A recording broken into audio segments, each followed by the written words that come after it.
wabarakatuh. Halo adik-adik semuanya, kembali lagi bareng Kadila. Di video kali ini kakak akan membahas soal prediksi TPS SNBT 2023 biar adik-adik lebih paham untuk mengenai penalaran ini. Ini merupakan part 6, jadi adik-adik yang belum nonton part 1 sampai part 5-nya silahkan cek aja di playlist YouTube aku yang judulnya SNBT 2023. Oke, yang ujian tanggal 8 Mei ini merupakan H-7 kalian buat belajar ya. Jadi persiapkan diri dari sekarang, pahami trik dan trik dari masing-masing subtes TPS biar kamu lebih mudah menjawab soal-soal di UTBK nanti. Bagi kamu yang baru bergabung di channel YouTube aku, jangan lupa support channel ini dengan bantu like-nya, komen, subscribe, dan share juga ke media sosial lainnya biar channel ini menjadi channel edukasi yang berkembang. Oke, adik-adik. Sebelumnya, bagi kamu yang belum punya pendampingan buku belajar, kamu bisa cek di Shopee maupun di Tokopedia mengenai buku SNBT 2023, di mana buku ini udah lengkap dengan 7 chapter dan full pembahasan dan pastinya sesuai dengan kisi-kisi Permendikbudristek.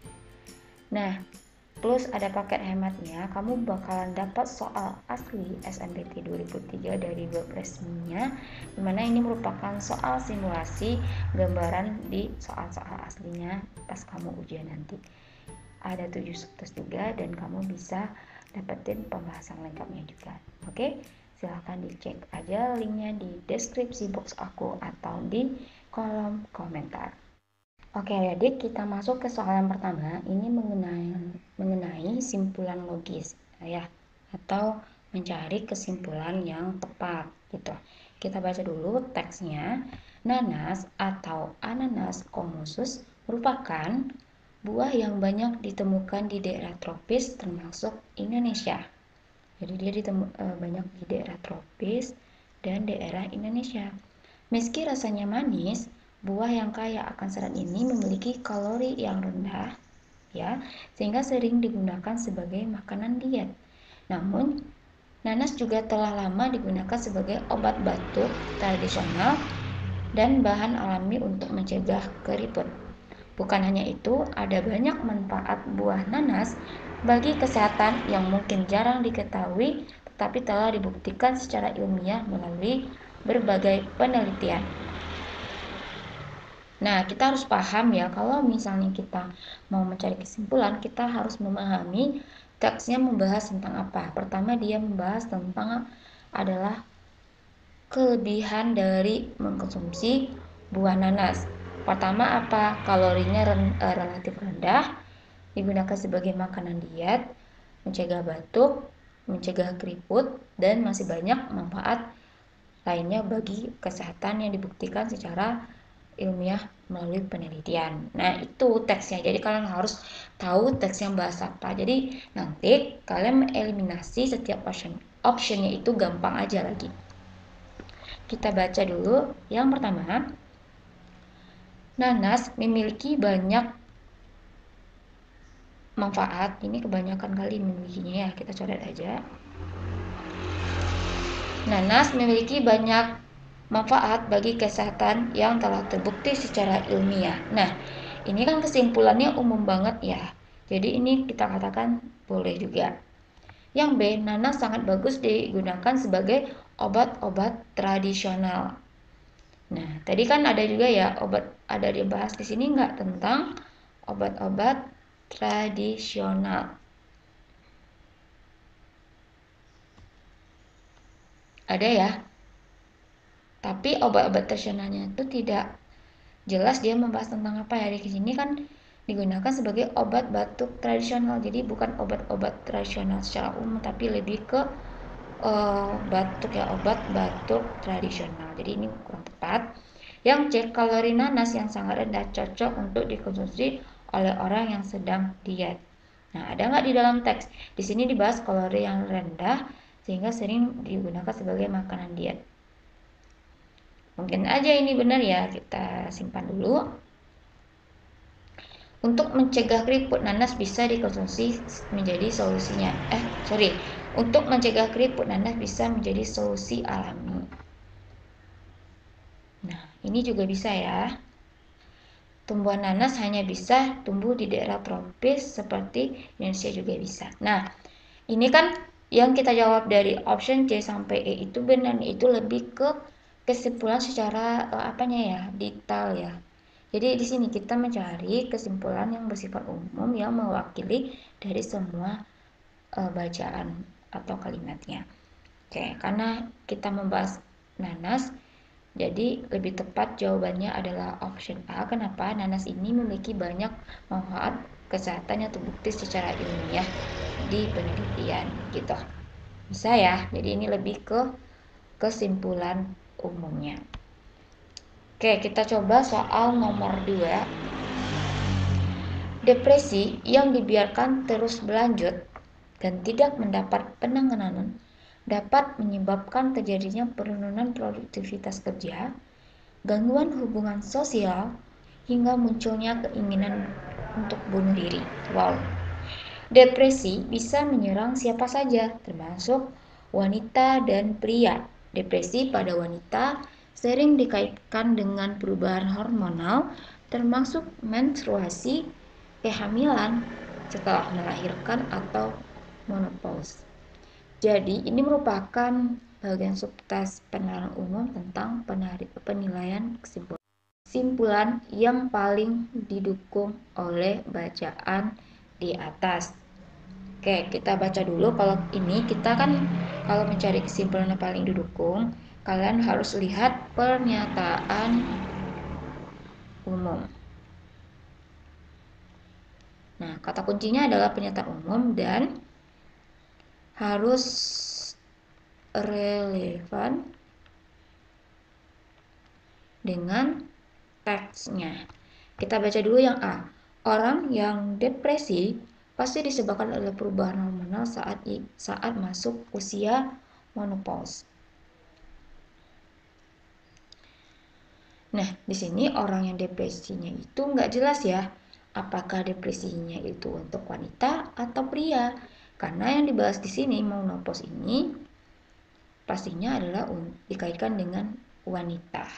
Jadi ini tidak benar. Yang B, perubahan hormonal pada wanita menstruasi dapat menyebabkan terganggunya hubungan sosial. Nah, ini lebih tepat ya. Karena ini sifatnya umum. Karena kalau perubahan hormonal pada wanita kan terkait dengan dia menstruasi, itu tepat penyebabnya terganggunya hubungan sosial, gangguan hubungan sosial. Salah satu dari penyebab dari stresnya.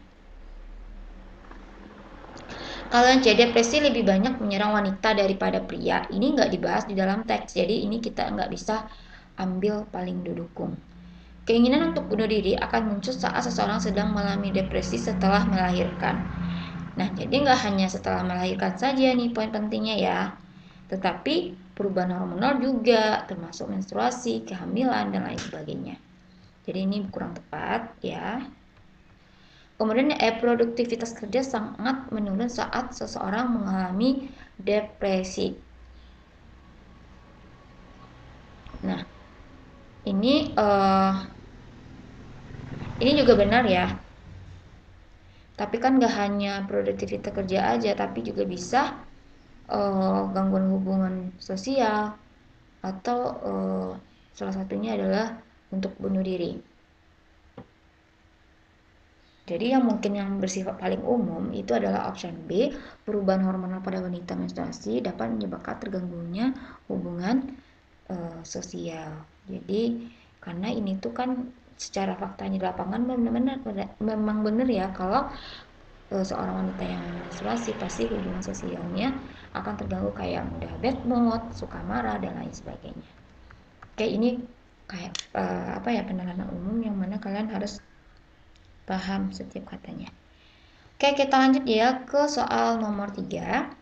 Manakah simpulan yang paling didukung oleh bacaan? Sama, di sini kita juga menilai simpulan. Kita baca dulu.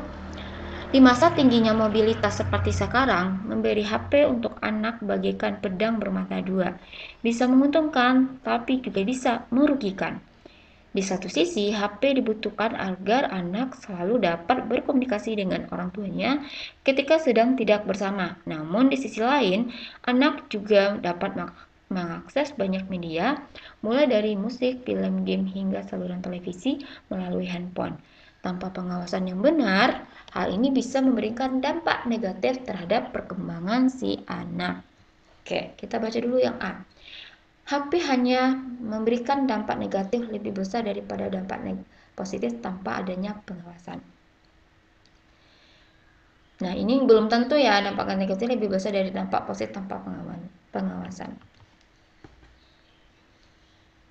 Oke, yang B, memberi HP kepada anak hanya akan memberikan dampak negatifnya saja. Salah ya, karena bukan dampak negatif aja, tapi juga ada nantinya dampak positif.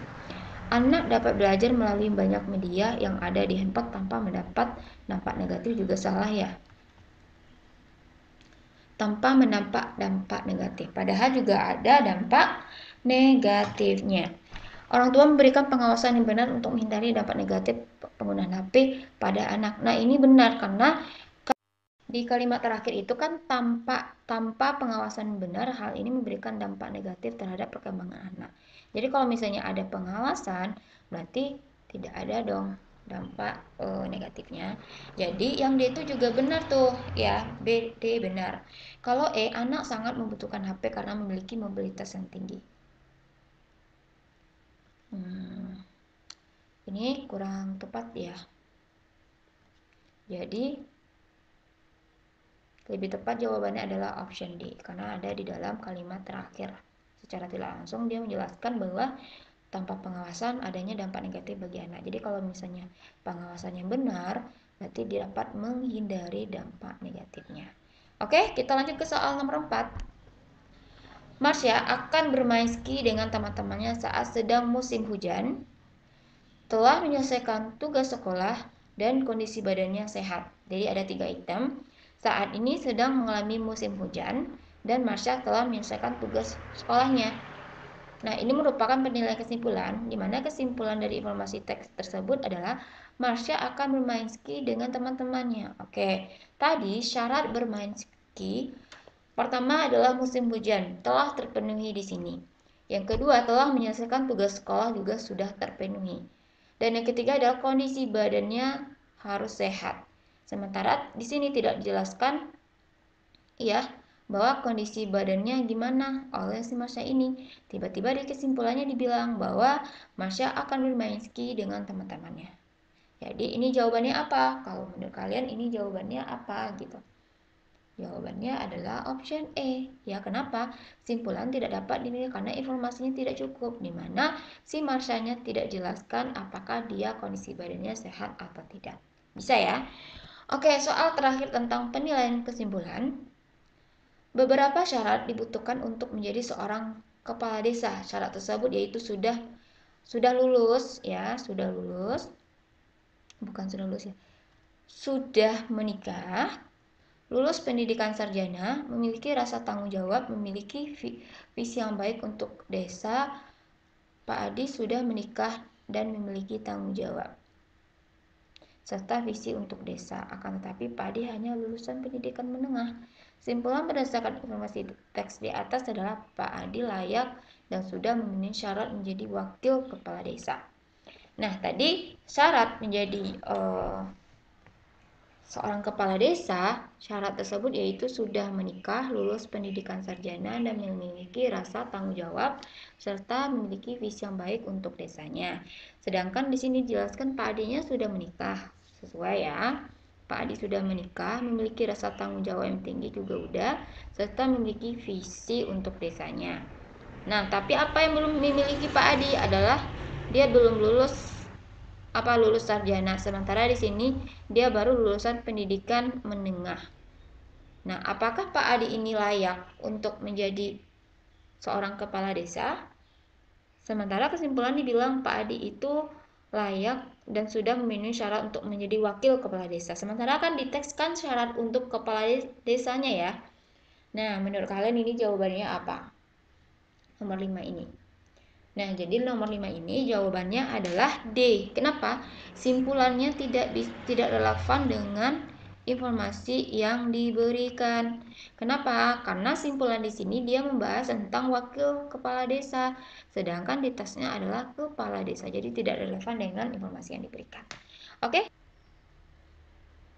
Oke, Dedik, sekian dulu informasi yang atau pembahasan soal yang bisa aku bahas. Kita lanjut next part 7 ya, biar kalian lebih paham ya. Jadi trik untuk menilai kesimpulan tuh kayak gitu ya. Jadi kalian udah paham dong ya subtes dari PU itu, trik membahas PU-nya kalian harus lihai membaca teksnya, harus tahu dulu apa yang dibahas baru kalian bisa mengeliminasi setiap option yang ada.